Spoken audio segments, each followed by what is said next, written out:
ప్రజా తీర్పుని అంగీకరించాలా, ఎందుకు తప్పు జరిగింది, ఏం లోపం జరిగింది అనేది సమీక్షించుకోవాలి. కానీ గుడ్డెది చేలో పడ్డట్టు మేము అంతా కరెక్టు, ప్రజలే తప్పు, లేకపోతే ప్రజలు పొరపాటు పడ్డారు లాంటి మాటలు మాట్లాడుకోవడం మానుకోవాలి.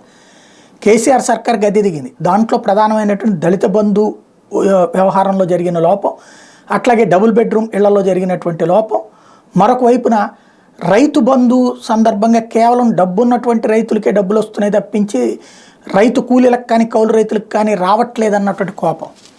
వాటికి పరిష్కారం ఏంటో ఆలోచించుంటే బాగుండేది. అవి లేకపోగా వాటి వల్లనే అద్భుతం జరుగుతుందని ఆశిస్తే అది కాస్త ఎదురు దెబ్బ తగిలింది. ఆ లోపాలకి భవిష్యత్ ప్రణాళికలు రచించుకోవడం మానేసి చిత్ర విచిత్ర స్టేట్మెంట్లు ఏంటది, కేసీఆర్ ముఖ్యమంత్రిగా లేని తెలంగాణ ప్రజలు ఊహించుకోలేకపోతున్నారు. ఇలాంటి విచిత్రమైన స్టేట్మెంట్లే వినడానికి ఎబ్బెట్టుగా ఉంటాయి. ఎందుకంటే ప్రజలు అట్లా ఎప్పుడు అనుకోరు. అసలు ముందు కేసీఆర్ బయట ప్రజలకు ఒక సందేశం ఇవ్వమనండి. తనని ఇంతకాలం ఆదరించినటువంటి సమాజానికి ఇంతవరకు మాట్లాడకపోవడం, ఓడిపోగానే కారు వేసుకుని వెళ్ళిపోవడం, కనీసం సమాధానం చెప్పకపోవడం అన్నటువంటిది సరైనటువంటి పద్ధతి కాదు.